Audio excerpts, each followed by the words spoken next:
Hello बच्चों, I hope आप सब बढ़िया होंगे और आगे आने वाले एग्जाम्स की जम के तैयारी कर रहे होंगे।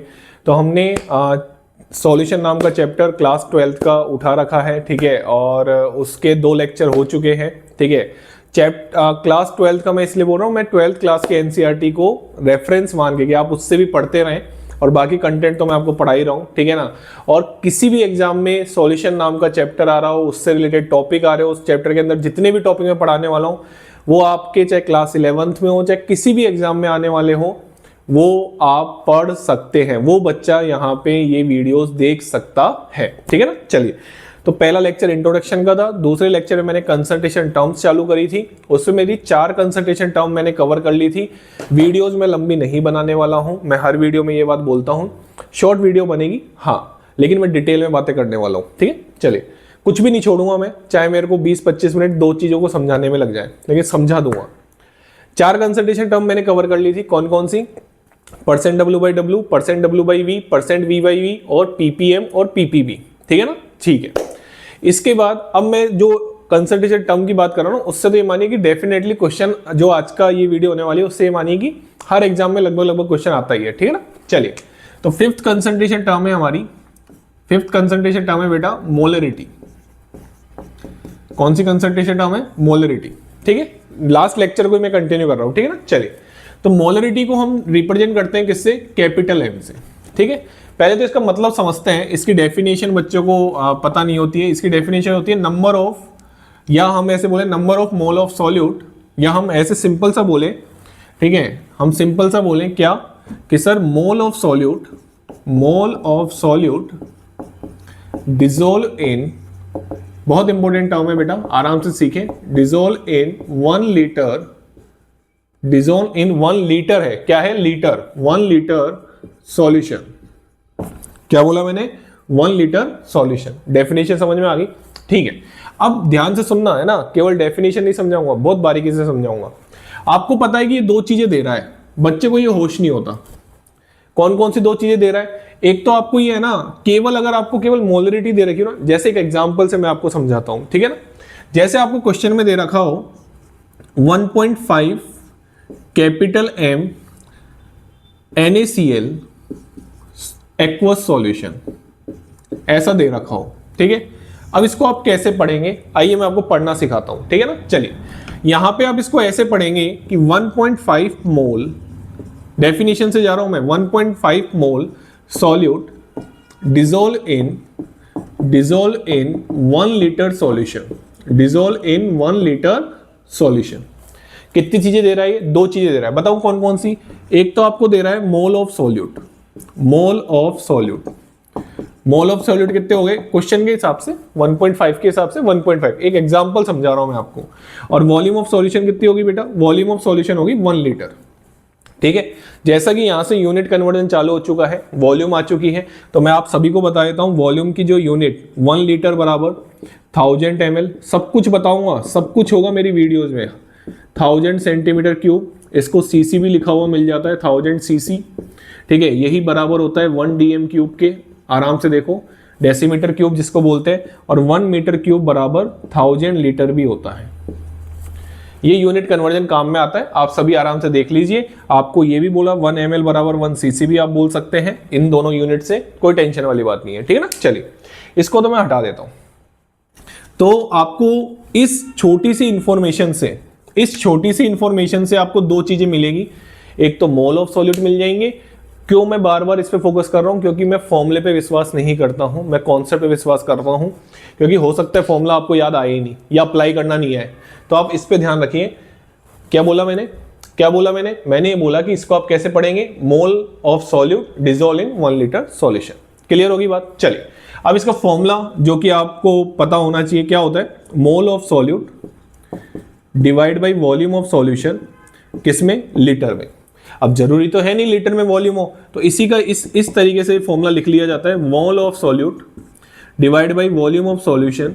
अगर ml में होती है तो इनटू क्या कर दो? 1000।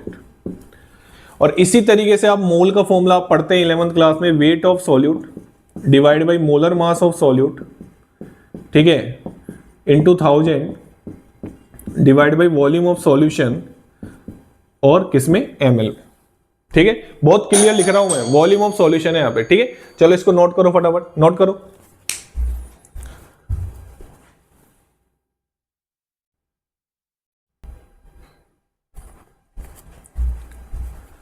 तो नोट कर लिया होगा आपने, ठीक है। चलिए आगे बढ़ते हैं। तो ये फॉर्मूले हैं, मैक्सिमम फॉर्मूला, मैक्सिमम टाइम ये काम में आता है, बट मैं आपको सारी चीजें बता रहा हूं, ठीक है ना। चलिए अब इसकी यूनिट की अगर हम बात करें तो आराम से आप देख सकते हैं, कोई टेंशन वाली बात नहीं है। मोल की यूनिट मोल होती है, ठीक है। तो आप इसकी यूनिट आराम से लिख सकते हैं, मोल लीटर इनवर्स, मोल पर लीटर बोली जाती है, ठीक है। कोई दिक्कत वाली बात नहीं है ना। चलिए आगे बढ़ते हैं। तो अब मैं अगर आपको आगे बात समझ में आ गई, कैसे लिखा हुआ मिल जाए तो कैसे पढ़ते हैं, ये बात समझ में आ गई। अच्छा, आपको मैं एक चीज और बताता हूं कि ये है ना, ऐसे लिखा हुआ भी मिल जाए ना, 1.5 मोलर NaCl एक्वस सॉल्यूशन, तो इसका मतलब भी सेम ही है, ठीक है। ये जो वर्ड है ना मोलर, वो वर्ड आता है मोलरिटी के लिए, ठीक है। बहुत बेसिक से, और जो जो चीजें एग्जाम में क्वेश्चन में काम में आती है वो सब बता रहा हूं, सब पे फोकस करवा रहा हूं। मोलर, मोलरिटी, मोलर आएगा थोड़ी देर बाद, मोलेलिटी, ठीक है ना। चलिए बात समझ में आ गई, आगे बढ़ते हैं। तो अब इतनी सी से काम नहीं चलेगा, अभी हमको बहुत कुछ सीखना है। देखो मैं आपको बताता हूं, ठीक है, आराम से देखना कि कई बार क्या होता है ना, इतना पढ़ लिया ना फिर भी क्वेश्चन नहीं होगा आपसे, बताऊं क्यों। जैसे कई बार क्या होता है कि आपको लिखा हुआ मिल जाए मोलर, सिंपल मोलर लिखा हुआ मिल जाए, या आपको मिल जाए और ऐसा, चाहे मोलर लिखा हुआ मिले तो इसका मतलब ये है, इसका मतलब ये है, अगर ऐसा लिखा हुआ मिल गया कि मोलरिटी कितनी होगी 1, अगर केवल मोलर लिखा हुआ है मतलब या कैपिटल M लिखा हुआ है, इसका मतलब आपको मोलरिटी कितनी दे रखी है 1। इसके बाद आता है डेसी मोलर, और ऐसे वर्ड क्वेश्चंस में आते हैं और क्वेश्चन होते नहीं है बच्चों से, ठीक है ना। डेसी मोलर को आप M/10 भी लिख सकते हैं, तो यहाँ पे मोलरिटी कितनी हो गई 1/10। ऐसे ही आता है सेंटीमोलर, सेंटीमोलर, तो यहाँ पे आप M/100 लिख सकते हैं, तो मोलरिटी कितनी होगी 1/100। ऐसे ही आता है मिली मोलर, मिली मोलर, तो मिली किसके लिए आता है भैया 1/1000 के लिए, M/1000, तो M कितना हो गया यहाँ पे 10⁻⁻3। डेसीमोलर, सेंटीमोलर, मिलीमोलर, ऐसे वर्ड आते हैं यूज में, बार बार आते हैं। बात समझ में अच्छे से देख लो, ये बहुत काम आने वाली चीजें हैं, कोई दिक्कत वाली बात नहीं आनी चाहिए, ठीक है ना। अब मैं आपको एक चीज ध्यान से सुनना है ना, मेरी बिल्कुल आराम से सुनना। मैं आपको एक चीज बताता हूं कि यहां पे जो हमने मोलरिटी का फॉर्मूला लिखा था, क्या लिखा था, मोल of solute divide by volume of solution, किस में लिखा था, लीटर में, ठीक है। तो यहां से आप क्या बोल सकते हैं कि जो मोल ऑफ सॉल्यूट होते हैं सर, मोल ऑफ सॉल्यूट होते हैं, ये एप्लीकेशन में काम आता है, इसलिए सिखा देता हूं अभी। Molarity into volume of solution, किसमें, लीटर में। अगर आपको मिली मोल लिखने हो, क्या लिखने हो बेटा, मिली मोल लिखने हो, मिली मोल ऑफ सॉल्यूट, तो मिली मोल ऑफ सॉल्यूट के लिए आप क्या करेंगे, दिमाग मत लगाना, वॉल्यूम ऑफ सॉल्यूशन किस में होनी चाहिए, ml में होनी चाहिए। ये जो मैंने यहां पे आपको बताया ना, डेसी, सेंटी, मिली, इसका मतलब मैं आपको बता देता हूं, ध्यान से सुनोगे ना तो बात समझ में आएगी, ठीक है। आराम से सुनना, ये जो होता है ना, ये जो होता है ना, डेसी, सेंटी, मिली, और एक सेमी मोलर भी होता है। क्या होता है, सेमी मोलर, हाफ की बात करते हैं उसमें, किसकी बात करते हैं, हाफ। ये है ना, ये प्रीफिक्स होते हैं, डेसी, सेंटी, मिली, क्या होते हैं, प्रीफिक्स। किसी के भी आगे लगा दो, डेसी का मतलब 1/10 होता है, किसी के भी आगे लगा दो सेंटी का मतलब 1/100 होता है, किसी के भी आगे लगा दो मिली का मतलब 1/1000 होता है। प्रीफिक्स होता है, जैसे माइक्रो होता है ना, ये आपको 11th क्लास के फर्स्ट चैप्टर में मोल कॉन्सेप्ट में एक टेबल बना रखी है, उसमें मिल जाएंगे प्रीफिक्स, सब कुछ लिख रखा है एनसीईआरटी में, हल्के में मत लेना उसको कभी भी। बात समझ में आ गई, ये बहुत काम में आते हैं एप्लीकेशन पार्ट में, ठीक है। चलिए आगे बढ़ते हैं। तो ये था आपका मोलरिटी का। अब एक रिलेशन चलता है मार्केट में, ठीक है, तो रिलेशन क्या है वो इधर देख लेते हैं, आइए बात कर लेते हैं। तो रिलेशन के बिना भी आप क्वेश्चन सोल्व कर सकते हैं, जैसा कि मैंने आपको बोला, बट मैं आपको रिलेशन भी बताऊंगा। मोलरिटी बराबर %W/W into 10 into D upon molar mass of solute. Molar mass है ये, अच्छे से सुन लेना मेरी बात, और डेंसिटी ऑफ सॉल्यूशन है, और डेंसिटी ऑफ सॉल्यूशन किस में लिखी जाती है, ग्राम पर ml में। किस में लिखी जाती है, ग्राम पर ml में। ये मोलरिटी और %W/W में रिलेशन है। Weight by wait percentage into 10 into density solution के ग्राम पर एमएल में मोलर मास ऑफ सॉल्यूट है। क्लियर हो गई बात। चलिए आगे बढ़ते हैं। मोलरिटी के बाद हम बढ़ते हैं मोलेलिटी पे। किस पे बढ़ते हैं? नेक्स्ट कंसंट्रेशन टर्म है मोलेलिटी। कौन से नंबर की है सर? 6 नंबर की है। चलिए तो 6 नंबर की कंसंट्रेशन टर्म पे बात करते हैं हम, जिसका नाम है मोलेलिटी। और इसको किससे रिप्रेजेंट करते हैं? स्मॉल एम से। स्मॉल एम है ना, वो कैपिटल एम था पीछे, आपको दोनों को हो सकता है सेम ही लग रहा हो, लेकिन ये स्मॉल एम है। ठीक है, चलिए इसको कैसे पढ़ते हैं? Number of mole of solute, mole of solute dissolve या present in, dissolve in 1 kg solvent, dissolve in 1 kg solvent. पता है अंडरलाइन कहां पे करनी है आपको? सॉल्वेंट पे अंडरलाइन करनी है। जी हाँ, सॉल्वेंट पे अंडरलाइन करनी है। यहां पे पहली कंसंट्रेशन टर्म है जिसमें सॉल्वेंट आया है, और अभी तक जितने भी कंसंट्रेशन टर्म पढ़ी है उसमें सब में सॉल्यूशन आया है। ये बच्चे फोकस नहीं कर पाते हैं। और इसका फॉर्मूला जो होता है मोलेलिटी का, ये स्मॉल एम है, मोलेलिटी का फॉर्मूला होता है मोल ऑफ सॉल्यूट, और यहां पे आएगा वेट ऑफ सॉल्वेंट, और किसमें? केजी में। ठीक है, और इसी को अगर आपको ग्राम में लिखना हो, कोई टेंशन वाली बात नहीं है, केवल टर्म्स है, चेंज कर दो। यहाँ पे क्या हो जाएगा? वेट ऑफ सॉल्वेंट किस में आ जाएगा बेटा? ग्राम में, और इनटू क्या करना पड़ेगा लेकिन? 1000। अब मोल की जगह वेट दे रखा है तो मोल का फॉर्मूला लिख देना, मैं लिख नहीं रहा उसको, आपको अंडरस्टूड है। ठीक है ना। चलिए तो अगर आपको कहीं ऐसा लिखा हुआ मिल जाए 2.5, अच्छा मोलेलिटी, मोलल क्या यूज में आता है इसके लिए? मोलल।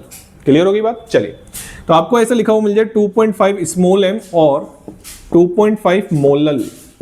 अभी मैं जेईई एडवांस का क्वेश्चन करा रहा था सॉल्यूशन चैप्टर का ही, उसमें एक वर्ड आया था इक्विमोलल। क्या वर्ड आया था? इक्विमोलल, ये वर्ड आया था। अब ये मोलल वर्ड पता होगा जब भी तो आप उस क्वेश्चन को कर पाते हैं। ठीक है ना। कई जगह आता है इक्विमोलर। क्या वर्ड आता है? इक्विमोलर। तो यहां पे इसका मतलब मोलेलिटी इक्वल है, लेकिन भैया यहां पे इसका मतलब है ना, ध्यान से सुन लेना, इसका मतलब है मोल इक्वल है। मोल क्या इक्वल है? मोल इक्वल है। ये इक्विमोलर है ना, बहुत जगह आता है काम में। एनसीईआरटी में जो आप करोगे ना 12th क्लास की, उसमें एक्सरसाइज में क्वेश्चन भी है, इक्विमोलर टर्म, मोल इक्वल है। हर एक वो चीज बताऊंगा जो एग्जाम में क्वेश्चन में काम में आती है, हल्की वीडियोस नहीं होगी है। ठीक है ना। चलिए तो ये इनका मतलब मैंने बता दिया, आगे बढ़ते हैं। तो जैसे मैंने बोला मोलल NaCl एक्वस सॉल्यूशन है, तो इसको कैसे पढ़ोगे? आइए पढ़ के देख लेते हैं। इसको ऐसे पढ़ेंगे कि 2.5 मोल, सब डेफिनेशन से पढ़ रहा हूं मैं, 2.5 मोल ऑफ सॉल्यूट डिसॉल्व इन, अब इसमें आएगा सॉल्वेंट 1 kg और 1000 ग्राम, 1 kg और 1000 ग्राम क्या? सॉल्वेंट। 1 kg और 1000 ग्राम क्या? सॉल्वेंट। बात समझ में आ गई? अच्छे से देख लो, कोई दिक्कत नहीं आनी चाहिए ऐसे कॉन्सेप्ट्स में। कैसे ये टर्म्स लिखी हुई आती है एग्जाम में, ये वाली, इनको कैसे पढ़ते हैं? ऐसे पढ़ते हैं। क्लियर हो गई बात? कोई दिक्कत हो तो बता दो। ठीक है, अब मैं आगे बढ़ता हूं। सेंटी, मिली, सेमी, इन प्रीफिक्स को मैं बता चुका हूं, आप 11th की एनसीईआरटी में आपको मिल जाएंगे ये प्रीफिक्स। ठीक है, चलिए अब मैं आपको रिलेशन बता रहा हूं मोलरिटी और मोलेलिटी में। अच्छा, इसकी यूनिट क्या होगी? ऑब्वियसली आराम से बना सकते हो, इसकी यूनिट होगी मोल केजी इनवर्स। इसकी यूनिट क्या होगी? मोल केजी इनवर्स। बात समझ में आ गई? चलिए अब मैं रिलेशन बता रहा हूं मोलरिटी और मोलेलिटी में, बहुत फेमस रिलेशन है, बट आपको याद रहता है अच्छी बात है, नहीं रहता तो उसके बिना भी क्वेश्चन हो जाएगा। ठीक है ना। चलिए चलो रिलेशन देखते हैं। तो मोलेलिटी बराबर होता है 1000 into M upon 1000 into D minus MM1। सबका देखो फॉर्मूला याद करना ही कोई बड़ी बात नहीं होती, फॉर्मूले के अंदर वैल्यू भी पता होनी चाहिए। इसका मतलब है मोलेलिटी, इसका मतलब है मोलेलिटी। ठीक है, ये कैपिटल M का मतलब है मोलेरिटी, इसका भी मतलब मोलेरिटी। ठीक है, इसका मतलब डेंसिटी ऑफ सॉल्यूशन, अच्छे से सुनना, ग्राम पर ml में, और इसका मतलब है मोलर मास ऑफ सॉल्यूट। क्या मतलब है इसका? Molar mass of solute. बात समझ में आ गई? रिलेशन आपके सामने है, सबकी वैल्यू, सबका मीनिंग मैंने आपको लिख दिया है अच्छे से क्लियर वर्ड्स में, क्लियरिटी, क्रिस्टल क्लियर पता होना चाहिए। ठीक है, चलिए अब इसके बाद जो नेक्स्ट कंसंट्रेशन टर्म आती है, ये लिख लिया होगा आपने। नेक्स्ट जो कंसंट्रेशन टर्म आती है वो आती है मोल फ्रैक्शन, और बहुत काम आती है भाई, मोल फ्रैक्शन बहुत काम आती है। देखो तो कौन सी कंसंट्रेशन टर्म है, 7th, जिसको हम जानते हैं मोल फ्रैक्शन। किससे रिप्रेजेंट करते हैं, काई से। जनरली ये किसके लिए यूज में आता है, मिक्सचर के लिए। ये कहानी लिख रखी है एनसीईआरटी में, किसके लिए यूज में आता है, मिक्सचर के लिए, ठीक है। अब ध्यान से सुनना, जो मोल फ्रैक्शन का जो फॉर्मूला होता है ना, जिसका भी आप मोल फ्रैक्शन निकाल रहे हो, मोल फ्रैक्शन ऑफ कंपोनेंट, तो क्या होता है इसका सीधा सीधा सा मतलब होता है कि भैया जिसका भी आप मोल फ्रैक्शन निकाल रहे हो उसके मोल तो ऊपर लिख दो और नीचे क्या लिख दो, टोटल मोल। ये क्या होता है, मोल फ्रैक्शन। दिखने में सिंपल लग रहा है, हाँ सिंपल ही होता है, लेकिन जब क्वेश्चन में आता है ना तो हाँ दिक्कत आती है बच्चों को, ठीक है ना। तो मोल फ्रैक्शन अगर हमको किसी कंपोनेंट का निकालना है तो जिसका भी निकालना है उसके मोल ऊपर रख दो, नीचे टोटल मोल रख दो। जितने भी कंपोनेंट है उन सबके मोल्स का सम का मतलब है टोटल मोल। बात समझ में आ गई, चलिए। अब मैं अगर इसको ध्यान से सुनना, मेरी बात को ध्यान से सुनना, अब मैं इसको सॉल्यूशन में लगाता हूं, बाइनरी सॉल्यूशन में। तो बाइनरी सॉल्यूशन का क्या सीन है, बाइनरी सॉल्यूशन का क्या सीन है, कितने कंपोनेंट है उसमें, 2 कंपोनेंट है। कौन कौन से कंपोनेंट है, एक तो सॉल्यूट और एक सॉल्वेंट, यही तो है बाइनरी सॉल्यूशन में कंपोनेंट। तो अगर मेरे को मोल फ्रैक्शन ऑफ सॉल्यूट लिखनी हो तो कैसे लिखूंगा, आराम से बताओ कि सर मोल ऑफ सॉल्यूट, बच्चों की तरह बताओ, मोल ऑफ सॉल्यूट प्लस दूसरा कंपोनेंट कौन सा है, सॉल्वेंट, ये लो, ऐसे लिख सकते हैं अपन।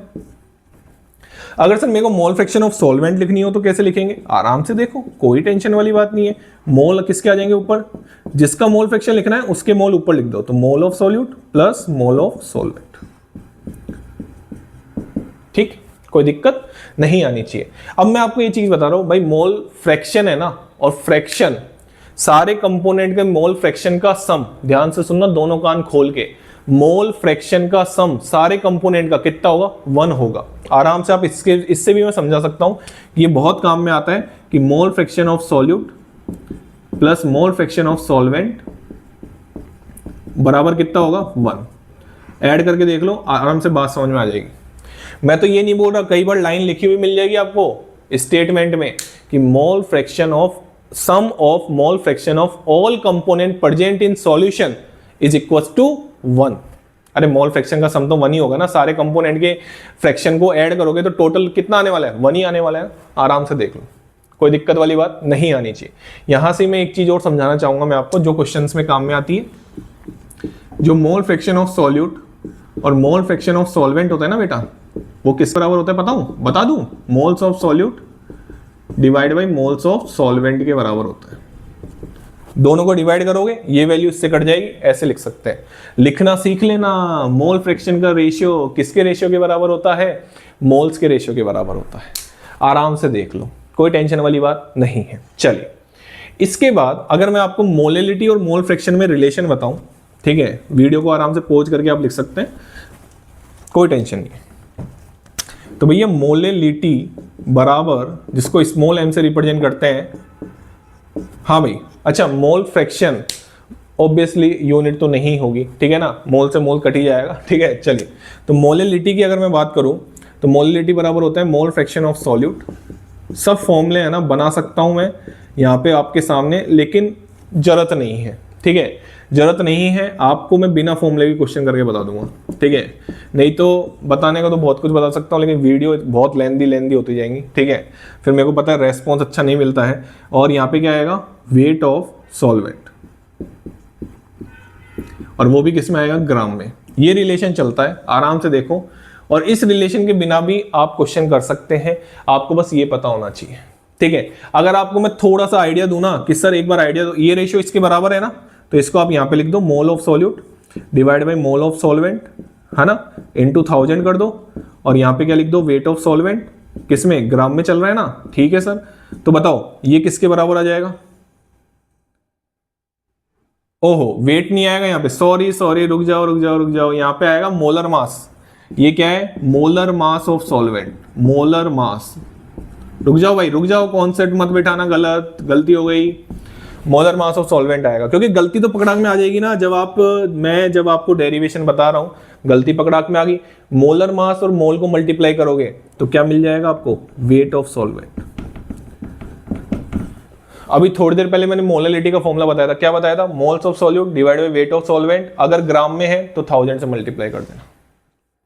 तो भैया फॉर्मूले बनाना आसान है, आराम से समझो, ये मोलर मास ऑफ सॉल्वेंट है, ठीक है।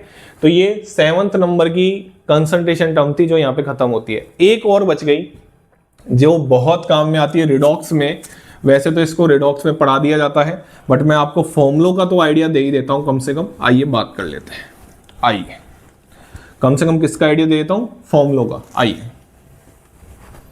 तो नेक्स्ट कंसंट्रेशन टर्म है 8th नंबर की, जिसको जानते हो आप by the name of normality. क्या? नॉर्मेलिटी, कैपिटल एन से रिप्रेजेंट करते हैं।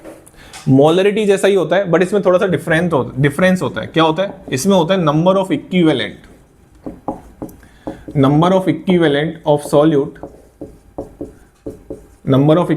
solute dissolve in 1 liter solution। बताओ क्या डिफरेंस हुआ मोलरिटी और नॉर्मलिटी में? वहां पे नंबर ऑफ मोल थे, यहाँ पे नंबर ऑफ इक्विवेलेंट है, बाकी सब सेम है। तो बताओ नॉर्मलिटी का फॉर्मूला क्या हुआ? कैपिटल एन से रिप्रेजेंट करते हैं। क्या इसका फॉर्मूला हुआ? नंबर ऑफ इक्विवेलेंट सॉल्यूट के divide by volume of solution, किसमें? लीटर में। वही अगर ml में दे रखी होगी तो क्या कर दोगे?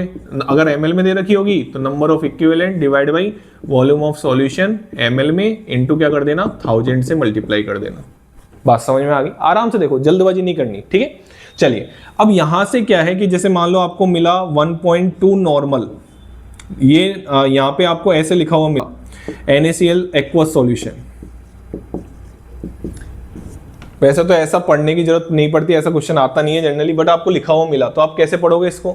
आपको भैया ऐसे पढ़ना है आराम से कि 1.2 equivalent of NaCl dissolve in 1 litre aqueous solution, बस ऐसे पढ़ना है। बात समझ में आ गई? अच्छा, यूनिट की इसकी बात करें तो यूनिट क्या हो जाएगी इसकी यूनिट हो जाएगी equivalent litre inverse. Equivalent litre inverse, वहां पे क्या यूनिट थी? Mole litre inverse. क्लियर? चलिए, अब मैं आपको जो चीज सिखाने वाला हूं ना, वो रिडॉक्स में बहुत काम में आती है। देखो, नंबर ऑफ मोल्स, वहां पे नंबर ऑफ मोल्स थे, यहाँ पे नंबर ऑफ इक्विवेलेंट है। नंबर ऑफ इक्विवेलेंट का एक फॉर्मूला आपने पढ़ा होगा, ठीक है। 12th वाले बच्चों को बोल रहा हूं मैं ये चीज, क्या पढ़ा होगा? 11th वाले बच्चे रिडॉक्स में पढ़ लेते हैं। क्या पढ़ा होगा आपने फॉर्मूला? आपने फॉर्मूला पढ़ा होगा वेट ऑफ जिसका भी आप निकाल रहे हैं, जैसे मैंने सॉल्यूट का नंबर ऑफ इक्विवेलेंट निकाल रहा हूं तो wait of solute divide by equivalent mass. अगर मैं जिसको शॉर्ट फॉर्म में लिख रहा हूं उसको बोल रहा हूं मैं इक्विवेलेंट मास, ठीक है। चलिए, अब सर ये इक्विवेलेंट मास क्या होता है? इक्विवेलेंट मास होता है बेटा weight of solute, equivalent mass होता है molar mass of solute in divide by n factor. यहां पे लिख देता हूं मैं, इक्विवेलेंट मास का फॉर्मूला होता है molar mass of that substance divide by n factor. अब मैं यहां पे ये नहीं बताने वाला एन फैक्टर क्या होता है यहां पे, नहीं तो वीडियो बहुत बड़ी बन जाएगी, बस मैं यहां से निकल रहा हूं, ठीक है ना। अब आप इसको क्या लिख सकते हो, इस वाली चीज को? ये तो मोल होता है, ये तो क्या, ये मोलर मास है बेटा। क्या है ये? मोलर मास, ठीक है ना। आराम से देखो, ठीक है। तो बताओ, एक फॉर्मूला और बन गया नंबर ऑफ इक्विवेलेंट का। दूसरा फॉर्मूला बहुत काम आता है भैया, बहुत काम आता है, मोल इंटू एन फैक्टर। ये दूसरा formula, mole into n factor. ये पहला फॉर्मूला, पहला दूसरा, आराम से देखो। तीसरा फॉर्मूला बता दूं, तीसरा फॉर्मूला होता है नंबर ऑफ इक्विवेलेंट का, बहुत काम में आता है, ये बहुत काम में आता है टाइट्रेशन में, रिडॉक्स में, बहुत बहुत काम में लिया होगा आपने। Normality into volume of solution litre में। चौथा formula number of milli equivalent की अगर मैं बात करूं, या नंबर ऑफ इक्विवेलेंट की अभी मैं बात करूं, तो मोलरिटी, नॉर्मलिटी का रिलेशन होता है मोलरिटी से, नॉर्मलिटी बराबर होता है मोलरिटी इनटू एन फैक्टर। ये प्रूफ करना मेरे लिए 10 सेकंड का काम है, मैं आपको समझा देता हूं। नंबर ऑफ इक्विवेलेंट बराबर क्या पढ़ा था आपने? खांगया, मोल इंटू एन फैक्टर। इसको उठा के यहां पे रख देना, उठा के रख दोगे यहां पे, तो जब इसको उठा के यहां पे रखोगे तो मैं यहां पे बता देता हूं, mole of solute volume of solution litre में इनटू क्या आएगा? N factor. और ये इसको आप क्या पढ़ते हो? इसी को तो मोलरिटी पढ़ते हो, इसी को तो मोलरिटी पढ़ते हो। हर फॉर्मूला बना सकते हो, बस ब्रेन हमारा डेवलप होना चाहिए टाइम के साथ। बना दिया ना फॉर्मूला, क्या जरूरत है? ये देखो यहां से ही तो बनाया है, नंबर ऑफ इक्विवेलेंट बराबर क्या होता है? Mole into n factor. Derivation भी बताता जा रहा हूँ थोड़े थोड़े। चलिए, नंबर ऑफ इक्विवेलेंट बराबर आप ऐसे भी लिख सकते हैं molarity into n factor into volume of solution in litre. और एक last formula number of milli equivalent, क्या बेटा, नंबर ऑफ मिली इक्विवेलेंट। तो यहां पे क्या आ जाएगा, normality into volume of solution किस में आ जाएगा, ml में आ जाएगा। आराम से देखो, तो ये आपकी कंसंट्रेशन टर्म खत्म होती है 8th। अब इसके बच जाते हैं, वैसे तो 11th में हम बहुत डिटेल में पढ़ाते हैं ये सारी कंसंट्रेशन टर्म, बट 12th में मैं वापस पढ़ाता हूं, ठीक है, एक बार रिवीजन के लिए। आराम से आप देखें, यहाँ पे कंसंट्रेशन टर्म्स खत्म होती है। जो जो इनके अंदर काम आता है ना, ये एन फैक्टर, ये सब आप पढ़ चुके हैं, ज्यादा डिटेल में मैं 12th में नहीं पढ़ाऊंगा, ये आपको आना चाहिए। 11th वाले बच्चों के लिए मैं बोलूंगा पेशेंस रखना। मैं एन फैक्टर के लिए भी जो मैंने नहीं बताया ना, तो 11th वाले बच्चे टेंशन ना ले बिल्कुल भी, जो पहली बार पढ़ रहे हैं इस चीज को, उनके लिए मैं अलग से वीडियो बनाऊंगा। वैलेंसी फैक्टर, ये एन फैक्टर, एक्स फैक्टर, सब एक ही चीज का नाम है। कौन से चैप्टर में कवर होगा ये, रिडॉक्स नाम के एक चैप्टर में कवर होगा। मॉल कॉन्सेप्ट जब मैं चालू करूंगा 11th क्लास का, तो उसमें भी बता दूंगा थोड़ा बहुत, लेकिन डिटेल में कहां पे आता है, रिडॉक्स नाम के चैप्टर में आता है। बात समझ में आ गई। तो यहां पे आपकी 8 कंसंट्रेशन टर्म कंप्लीट होती है। अब 12th क्लास की अगर मैं बात करूं तो एक एप्लीकेशन पार्ट कंसंट्रेशन टर्म का वो बच जाता है, तो उसको भी मैं कवर कर लूंगा। और उसके बाद हम एक्चुअल में जो 12th क्लास में चैप्टर पढ़ाया जाता है लिक्विड सॉल्यूशन, उसकी बात करने वाले हैं, ठीक है ना।